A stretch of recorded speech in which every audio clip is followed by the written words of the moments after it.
तरीके से कि क्या मनीष के यहां से झुंझुना भी मिला, मनीष के यहां से झुंझुना भी मिला। आज मैं आपको बताना चाहता हूं कि झुंझुना नहीं 100 करोड़ मिला, और भारतीय जनता पार्टी को नहीं, कोर्ट को मिला। पैरा 44 पढ़कर सुना रहा हूं, ये पैरा 44 पेज 29 और page 30। Thus it is clear from the above discussion, ये कोर्ट कह रहा है, that the applicant Manish Sisodia had played the most important and vital role in the above criminal conspiracy, and he had been deeply involved in the formulation as well as the implementation of the said policy to ensure achievement of objectives of the said conspiracy.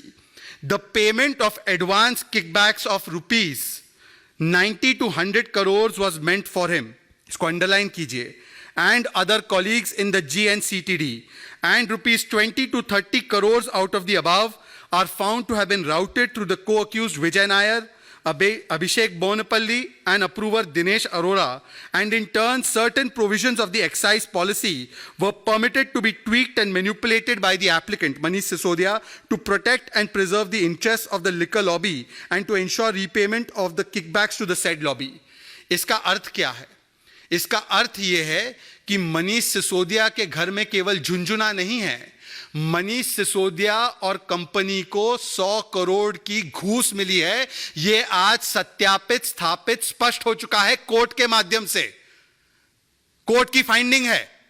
तो आज जो आकर चुनौतीपूर्ण तरीके से कहते हैं घर में मिला, गांव में मिला, लॉकर में मिला, मिला है।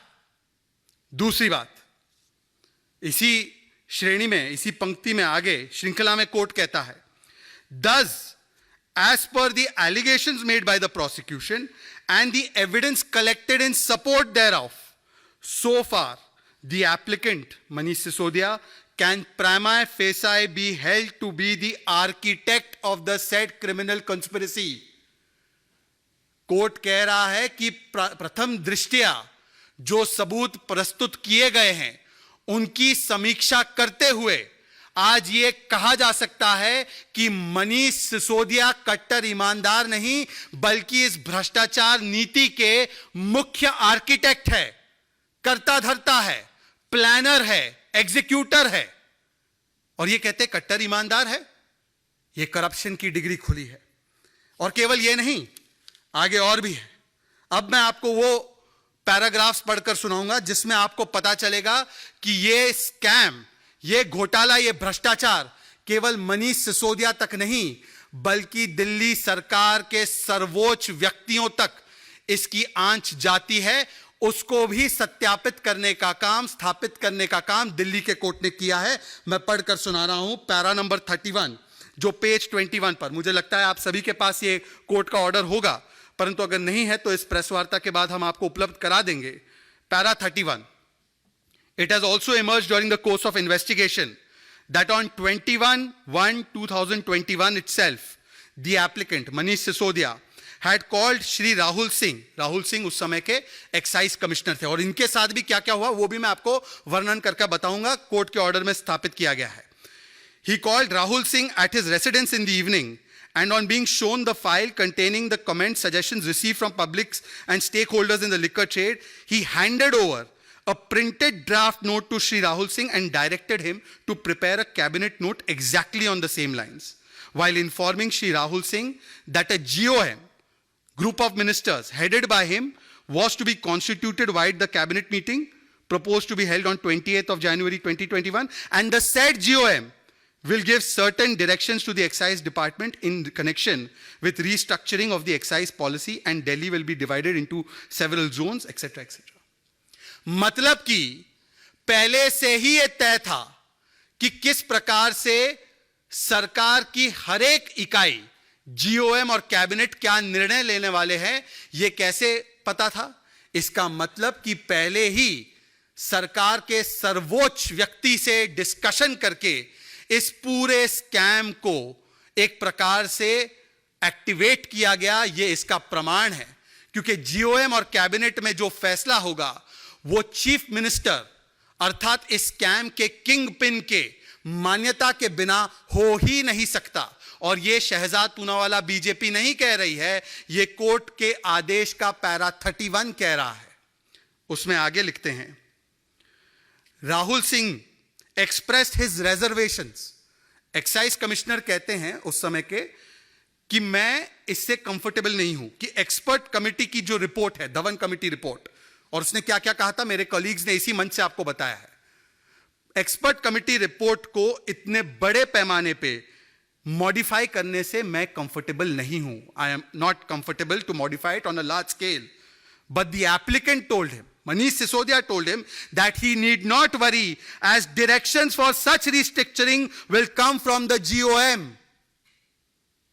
कैसे से पता था उनको कि GOM यही डायरेक्शंस देगा, उसको इसी प्रकार से बदलेगा इस पूरी की पूरी पॉलिसी को। और Dhawan committee report, expert committee report के एकदम उलट जाकर आप इस प्रकार की पॉलिसी करेंगे, GOM इसको जो है मुहर लगा देगा, कैबिनेट मुहर लगा देगा। यह कैसे उनको पता था एडवांस में? भविष्यवक्ता तो नहीं है मनीष सिसोदिया। इसका मतलब यह सेटिंग और प्लानिंग अरविंद केजरीवाल के लेवल पे ही हो रही थी, उन्हीं से क्लियर करके किया गया था। यह नेचुरल इंसिनुएशन नहीं, इंप्लीकेशन है जो कहा गया है उसका।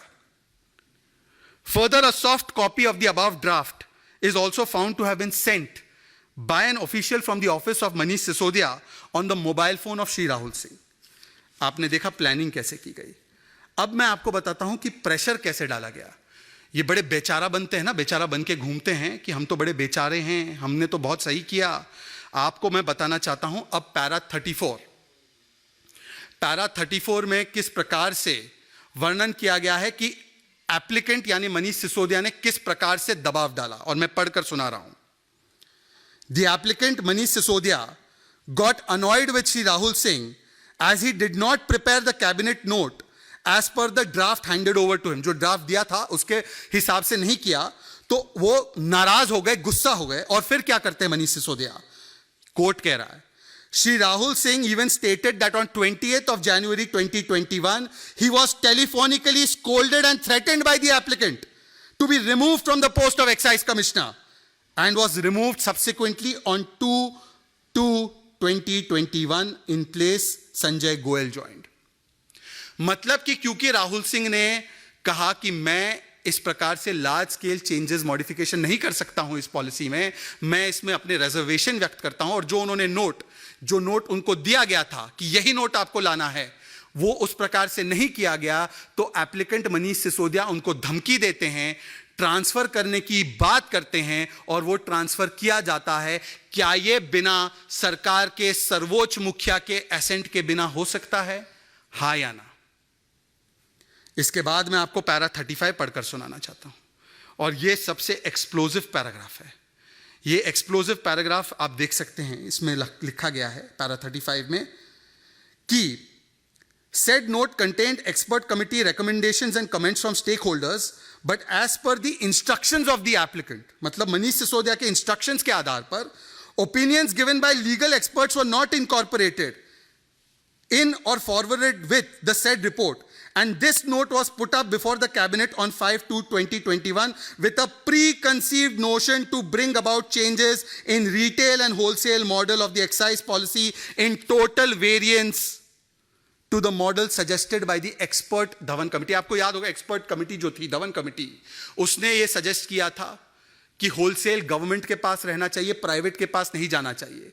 उन्होंने 2.5% से 12% कमीशन बढ़ाने की बात नहीं की थी। उन्होंने जो स्ट्रक्चर प्रपोज किया था उससे कंप्लीटली उलट स्ट्रक्चर, लीगल ओपिनियंस को दरकिनार करके, राहुल सिंह को डांट फटकार लगा के नए एक्साइज कमिश्नर को लाकर उसको टेलर मेक करके, क्योंकि किसी को मुनाफा देना है, उस प्रकार से आपने फिर इसको कैबिनेट के सामने रखा। यह मनीष सिसोदिया का कृत्य है। और मित्रों, मैं आपको बताना चाहता हूं कि एक और जो उनके पास अब बात सामने निकल कर आई है वो क्या है। पैरा 41 में लिखा गया है क्यों आपने बेल रिजेक्ट की है इसके विषय में। There is sufficient oral and documentary evidence collected by the investigating agency to show that the applicant was instrumental. आप सुनिए इस बात को, क्या करते हैं मनीष सिसोदिया, जरा सुनिए, आपको पता चलेगा। कमीशन जो बढ़ाई गई थी 2 से 12% की, उसमें से यह डील था कि 6% कमीशन वापस आना है किकबैक्स के माध्यम से। अब जब एक लिकर वाले ने ये रिफ्यूज कर दिया उनको देने से, तो मनीष सिसोदिया क्या करते हैं और किस प्रकार से प्रेशर एक्सर्ट करते हैं, आप इसको सुनकर चौंक जाएंगे। The investigating agency has shown through oral and documentary evidence that the applicant was instrumental in getting surrendered the L1 license of Messrs. Mahadev Liquors by extending threats through approver Shri Dinesh Arora and co-accused Amit Arora, and by forcing closure of certain manufacturing units of the said licensee and some other persons related to the owners thereof by exercising influence upon the Excise Department of Punjab, where AAP was also ruling. And this was done because the said licensee was not acceding to the demands of payments of bribe equivalent to 6% of their profit margin out of the 12% profit margin kept for them under the said excise policy.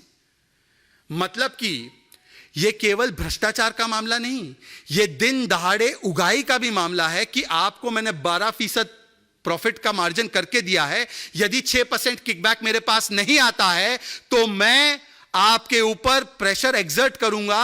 और इस case में court की तरफ से स्थापित किया गया है कि पंजाब सरकार जहां पर आम आदमी पार्टी है, उसके एक्साइज डिपार्टमेंट के माध्यम से, क्योंकि उस पर्टिकुलर लिकर वाले का इंटरेस्ट वहां पर पंजाब में भी था, तो उस पर पंजाब सरकार की पंजाब एक्साइज डिपार्टमेंट से एक्सरसाइज इन्फ्लुएंस करके आपने उसको प्रताड़ित करके उसका लाइसेंस सरेंडर करवाया।